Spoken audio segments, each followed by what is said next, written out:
Trinadapi Sunichena Taradiva Sahishnuna Amanina Manadena Kirtaniya Sadahari Hare Nama Hare Nama Kevalam Kalo Nastyeva Nastyeva Gatiranyata. I want to thank Balaram Dasa for giving me this opportunity and giving me this privilege to speak on Guru Tattva for the devotees of ISKCON SanDiego. May Krishna bless Balaram Das more and more.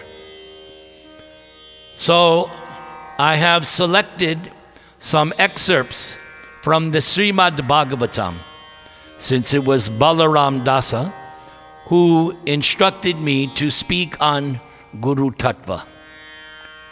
So before we begin, we will chant the famous 12-syllable mantra. Om Namo Bhagavate Vasudevaya. Om Namo Bhagavate Vasudevaya. Om Namo Bhagavate Vasudevaya.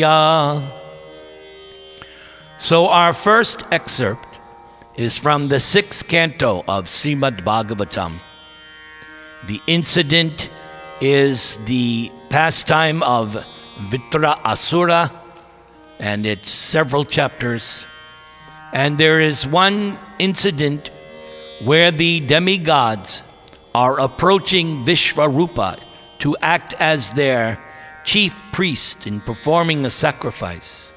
So it is said here, although Vishvarup was inferior to the demigods accepted him as their guru in order to conquer the demons. Acharyo Brahmano Murti, the teacher or spiritual master who instructs Vedic knowledge by his personal behavior, is the personification of all the Vedas. So this is the first point here. How to understand the spiritual master. Number one, the spiritual master instructs Vedic knowledge. And he does this not only through precepts, but by his personal behavior. And thus, he is the personification of all the Vedas.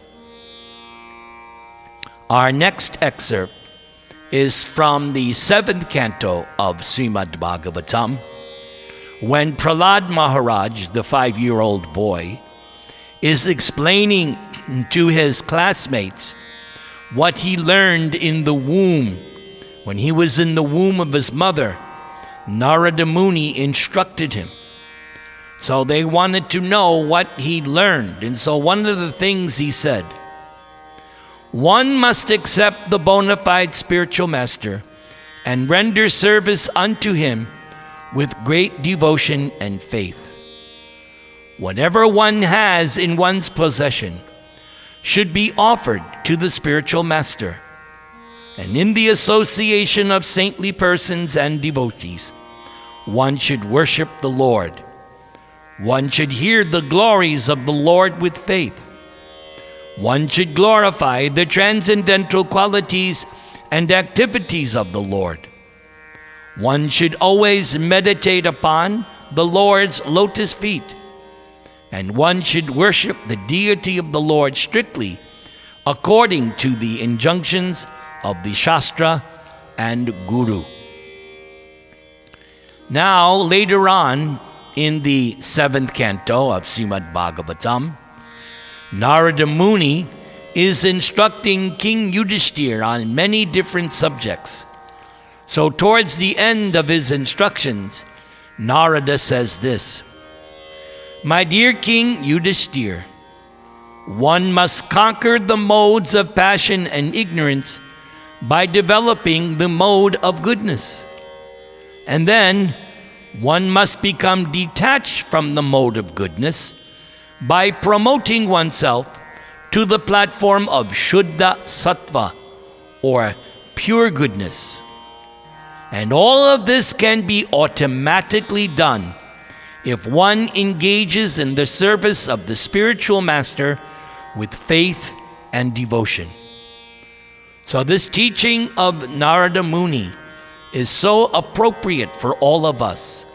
Simply by this one activity of engaging in the service of the spiritual master, everything will be accomplished according to one's spiritual desires.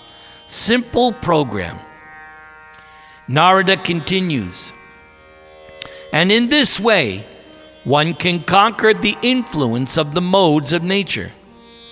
My dear King Yudhishthir, the spiritual master should be considered to be directly the Supreme Lord, because he gives transcendental knowledge for enlightenment. So that we just sang. I sang the Gurvashtakam prayers, and I sang the 7th shloka, Sakshad Haritvena Nasamasta Shastrai, that according to the Vedanta, the spiritual master is the external manifestation of Hari.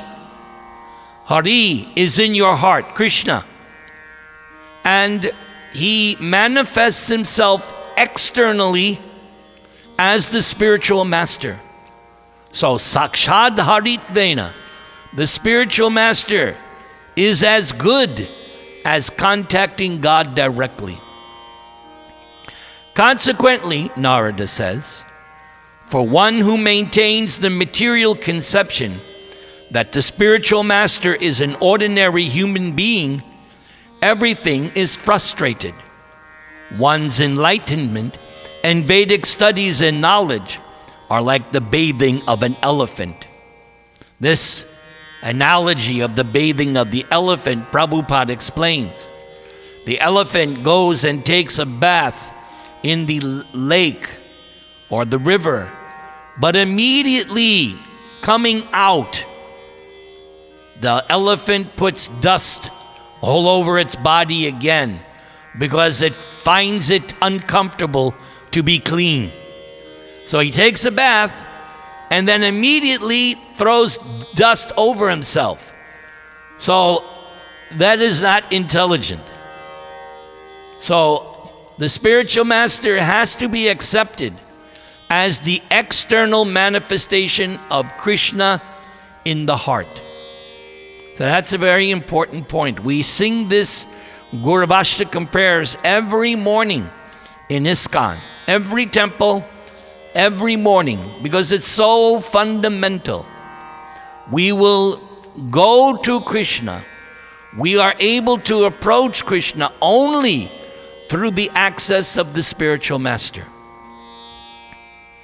Now, this next section, when I was doing my research and I came upon this, I said to myself, this is a very nice sequence.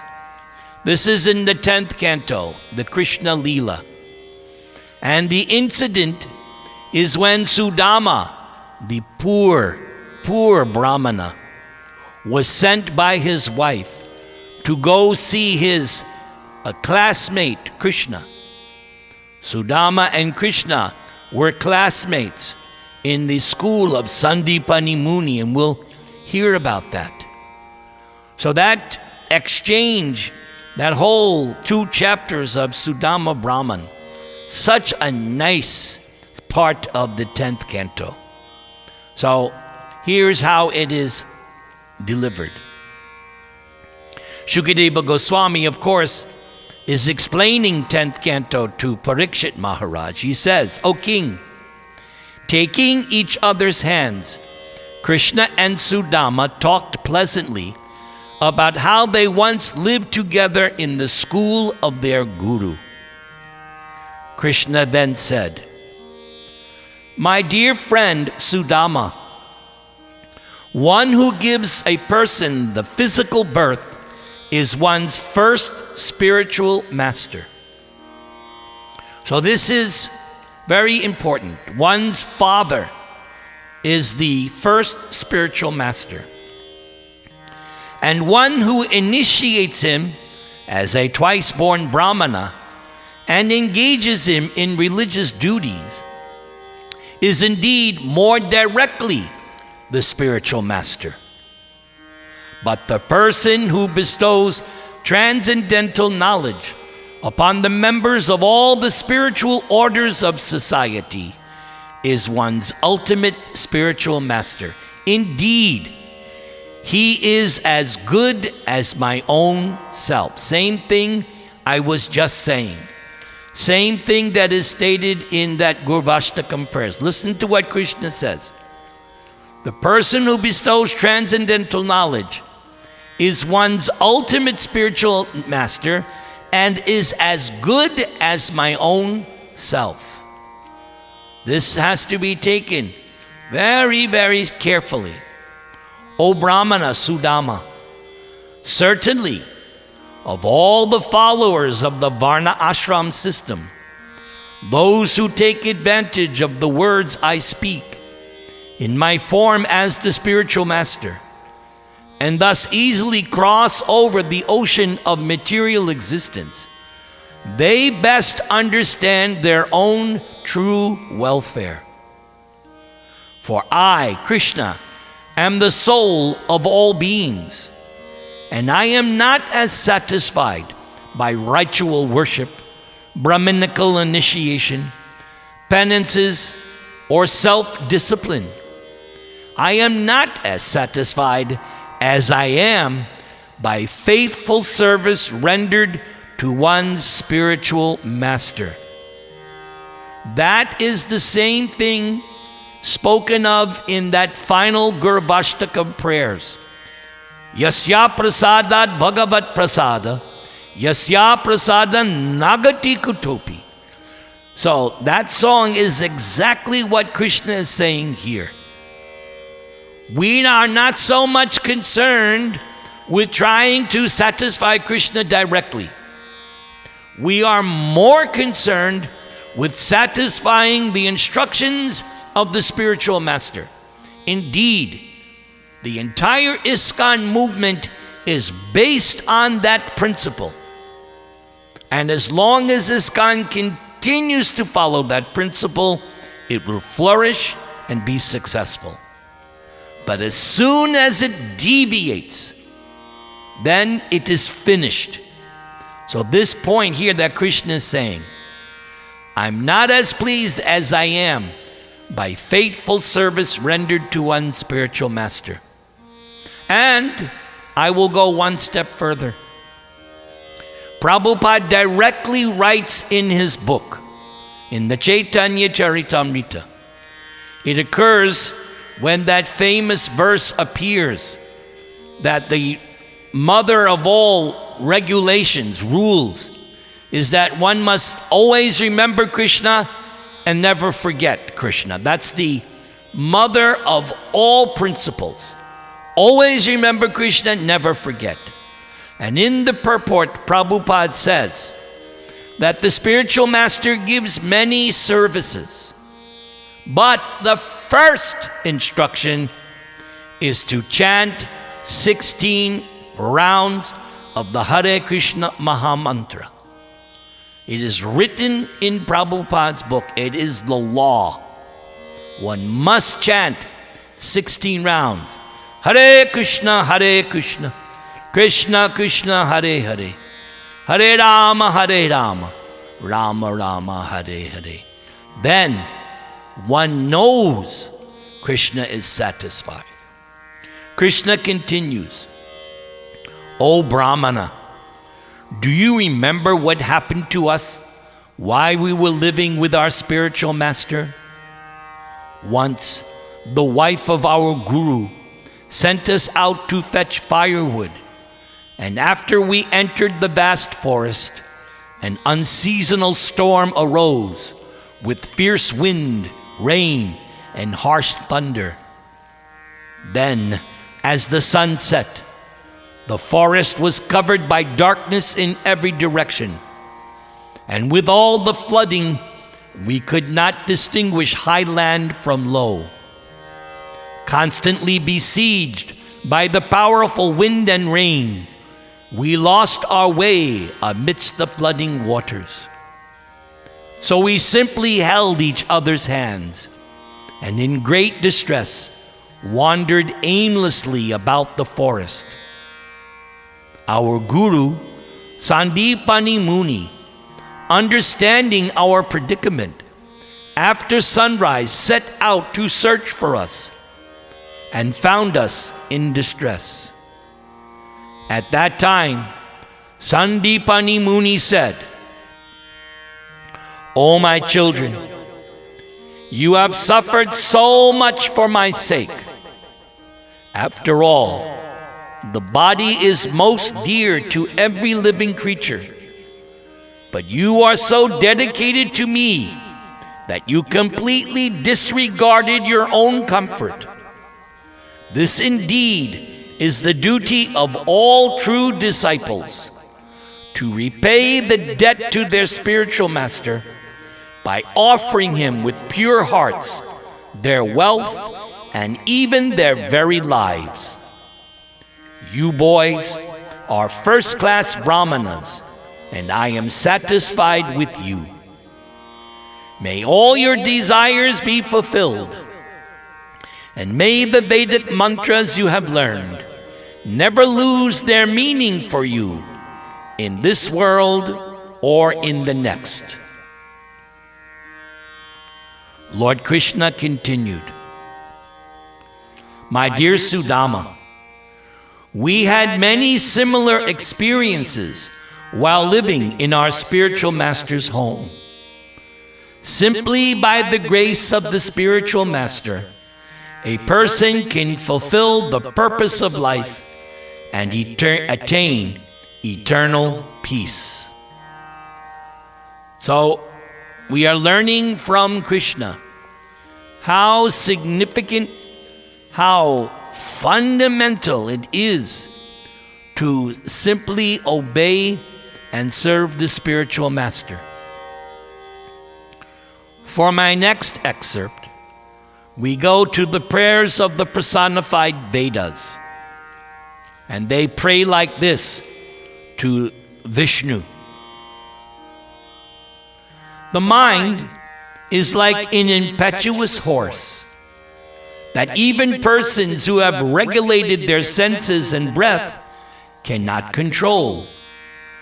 Those in this world who try to tame the uncontrolled mind, but who abandon the feet of their spiritual master, encounter hundreds of obstacles in their cultivation of various distressful practices. O unborn Lord, they are like merchants on a boat in the ocean who have failed to employ a helmsman. So the spiritual master is the captain of the ship. And therefore our duty, our business is to strictly obey the spiritual master. Basically, all Srila Prabhupada wants us to do is to love Krishna. I directly asked Srila Prabhupada in 1975 in Atlanta. I asked Prabhupada, what pleases you the most? And Prabhupada replied, when you love Krishna. So, how to love Krishna? That is the question. And the way to love Krishna is given by the spiritual master. Chant Hare Krishna and preach the message of Krishna. That is how you will develop your dormant love of Krishna. Simply chant the Maha Mantra. Hare Krishna, Krishna Krishna, Hare Hare. Hare Rama, Rama Rama, Hare Hare. And then try to preach the message of Krishna.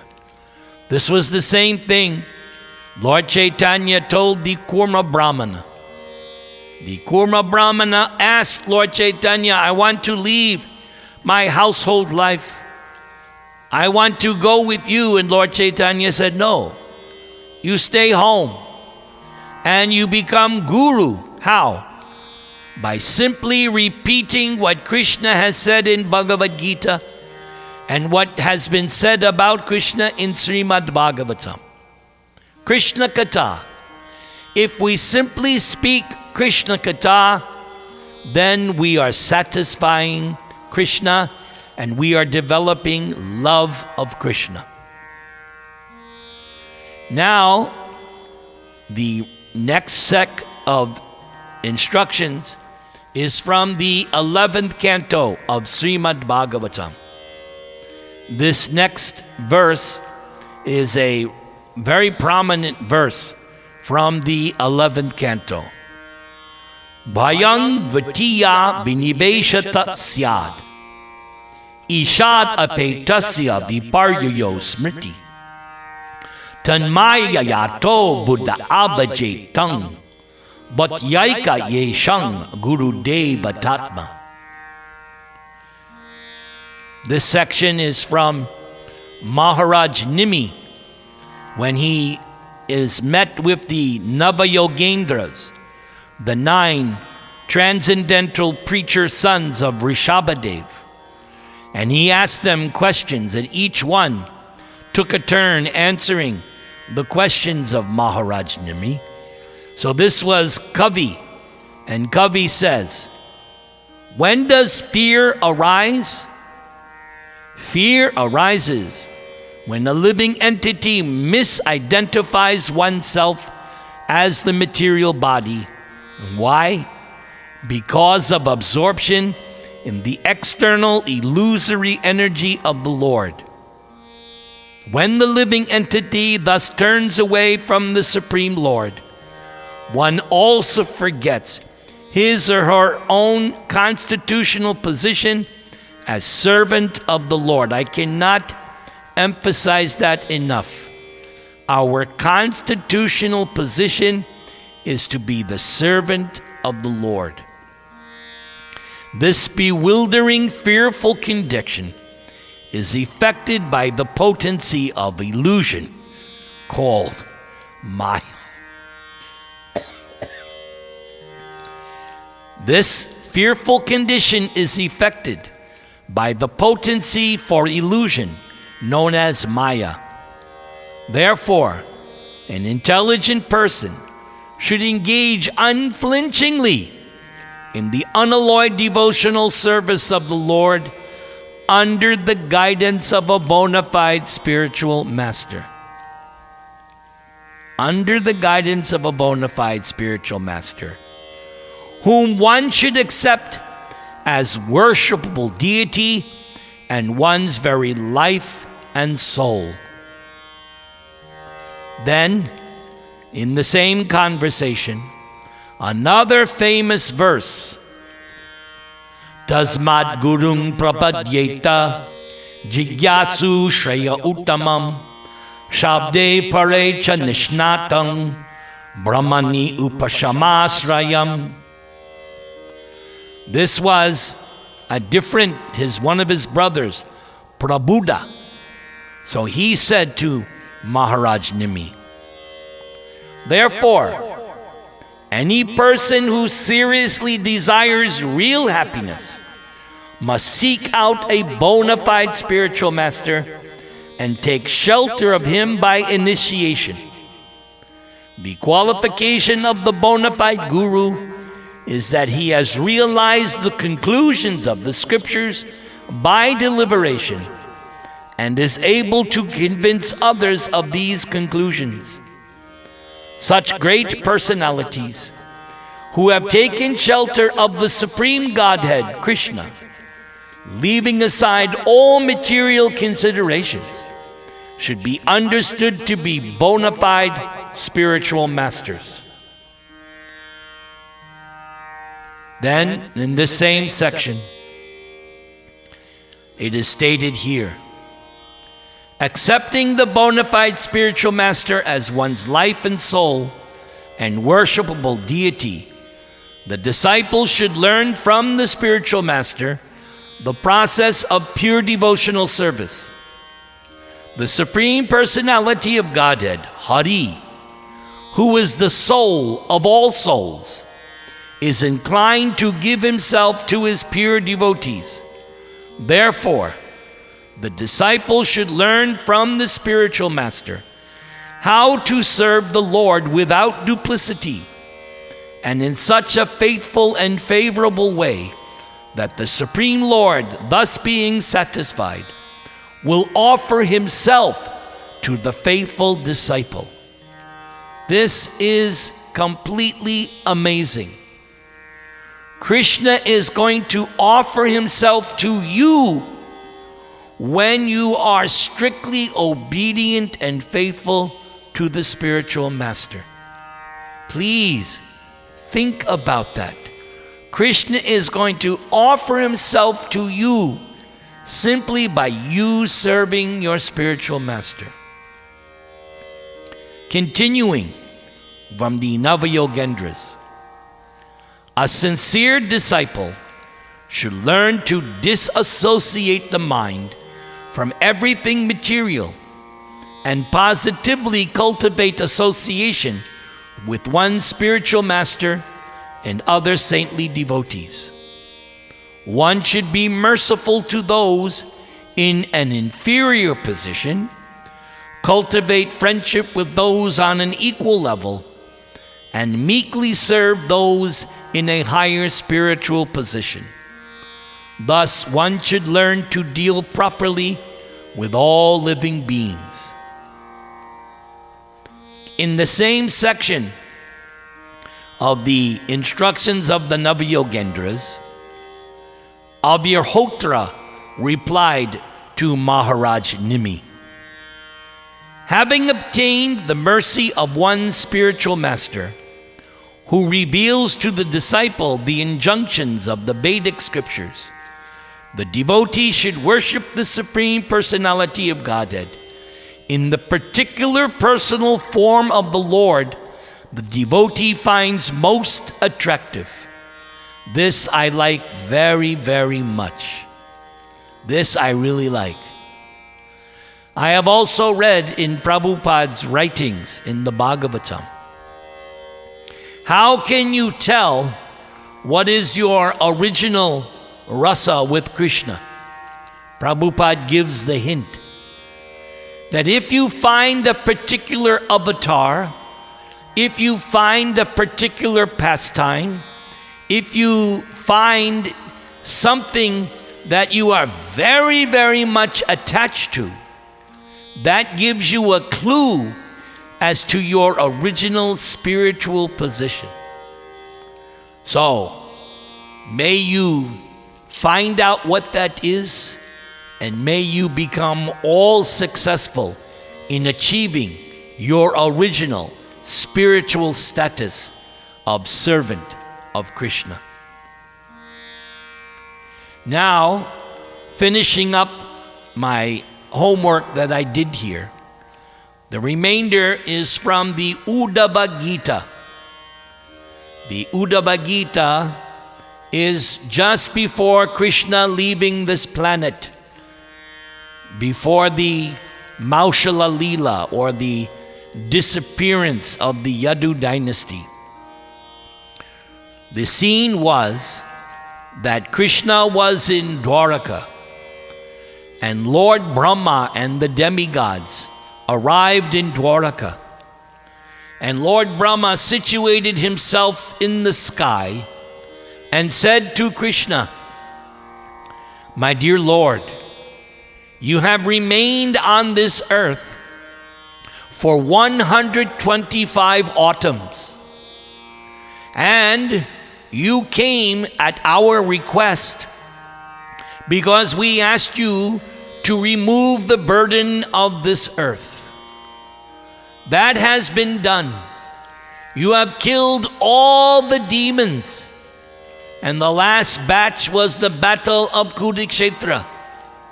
So we asked you to come and kill all the demons. You did that. So Lord Brahma told Krishna, now you can return to your abode." And so Uddhava was there at that time. And so after this incident, Uddhava approached Krishna and said, "My Lord, I cannot stay if you leave. I must go with you. I cannot stay here." But Krishna said, "No, Uddhava, I have some service for you to do after I leave this planet. So for some time you will have to remain in order to do that service. Then, when Kali Yuga begins, then you can return." So Uddhava then said, "Then my Lord, you must instruct me so that I will be prepared. I will be fully fit to live without your direct association." So that's the Uddhava Gita. Uddhava asks Krishna so many questions, and Krishna responds. So within that section, there are many, many chapters. Many chapters. One of those here, Krishna says, "One who has accepted me as the supreme goal of life should strictly observe the scriptural injunctions forbidding sinful activities, and as far as possible should execute the injunctions prescribing minor regulative duties such as cleanliness. Ultimately, however, one should approach a bona fide spiritual master who is full in knowledge of me as I am, who is peaceful, and who by spiritual elevation is not different from me." Krishna continues elsewhere in the Uddhava Gita. "The spiritual master can be compared to the lower kindling stick, the disciple to the upper kindling stick, and the instruction given by the guru to be the third stick placed in between. Transcendental knowledge communicated from transcendental knowledge communicated from guru to disciple is compared to the fire arising from the contact of these, which burns the darkness of ignorance to ashes, bringing great happiness both to guru and disciple." Krishna also says in the Uddhava Gita, "By submissively hearing from an expert spiritual master, the expert disciple develops pure knowledge, which repels the onslaught of material illusion arising from the three modes of material nature. And finally, this pure knowledge itself ceases, just as fire ceases when the stock of fuel has been consumed. And so, my dear Uddhava, I have thus explained to you perfect knowledge. However, there are philosophers who challenge my conclusion, for they say that the natural position of the living entity is to engage in fruitive activities, and they see the living entity as the enjoyer of the happiness and distress that accrue from one's own work. According to this materialistic philosophy, the world, time, the revealed scriptures, and even the self are all variegated and eternal, existing as a perpetual flow of transformations. Moreover, knowledge cannot be one or eternal, because it arises from different and changing forms of objects. Thus, knowledge itself is always subject to change. But even if you accept such a nonsense philosophy, my dear Uddhava, still there will be perpetual birth, death, old age, and disease, since all living entities must accept a material body subject to the influence of time. Now comes a very, very powerful verse, also in this Uddhava Gita. Prabhupada refers to this verse several times throughout his books. because Krishna gives a very nice analogy. Nritdeham adyang sulabang sudulabang plavang sukalpang gurukarna daram mayanukulena nabasvattaritang pumang bhavabding natare sa atmaha. Oh, my dear Uddhava, the human body, which can award all benefit in life, is automatically obtained by the laws of nature, although it is a very rare achievement. This human body can be compared to a perfectly constructed boat, having the spiritual master as the captain and the instructions of the personality of Godhead as favorable winds impelling it on its course. Considering all these advantages, a human being who does not utilize his or her human life to cross the ocean of material existence must be considered the killer of one's own soul. So it said here, Atma Ha, the killer of the soul. Now someone may be thinking, Prabhu, Bhagavad Gita teaches that the soul cannot be killed. So why here is Krishna saying that one is to be considered the killer of the soul? So the answer is that if one does not take advantage of this human form of life, and as it says here, it's a boat. The human body is a boat. The spiritual master is the captain. And the instructions of Krishna are the winds. If one does not take advantage of it, then how is one the killer of the soul? Because that means one has spoiled the opportunity of human life. And instead of being elevated, one becomes degraded. And it will take hundreds and hundreds and hundreds of births in order to once again come back to the human form. Krishna admitted in this verse, the human body is automatically achieved, but that's after a long cycle of rotation. So, one has to take this human form of life very, very seriously, because having this human form of life means heavy responsibilities. Just like you get married, you raise a family, that's a lot of responsibility. Lots of responsibility. So in the same way, having this human form of life is a responsibility. We are supposed to use this human form of life in order to achieve perfection. And this whole class today has been giving us how to achieve perfection. It has been made so simple.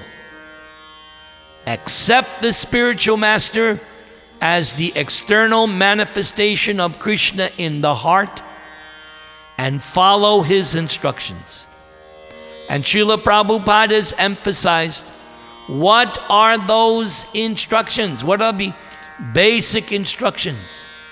Chant this Hare Krishna Maha Mantra, follow the four regulative principles, and preach Krishna consciousness. I want to sing for Madan's brother, that he gets more opportunity in this human form of life to achieve perfection.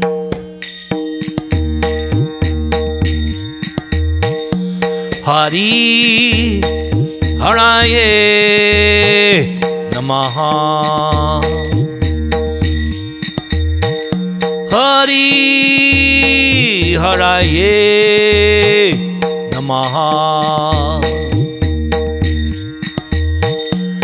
Krishna Yadavaya Namaha. Krishna Yadavaya Namaha. Gopala Govinda Ram Sri Madhusudana.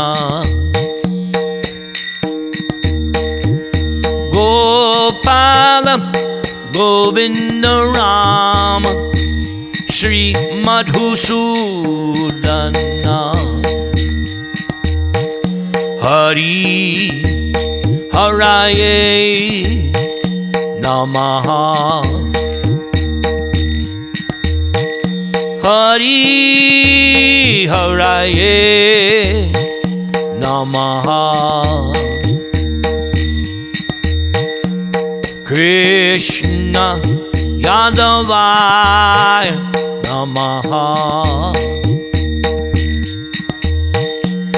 Krishna Yadavaya Namaha.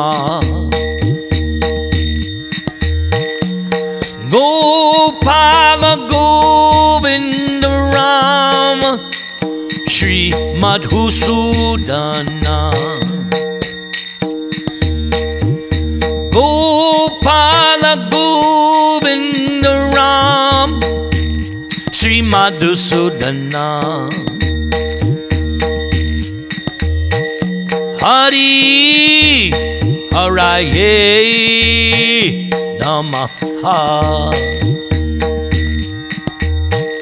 Hari Haraye Namaha. Hari Haraye Namaha. Hari Haraye Namaha.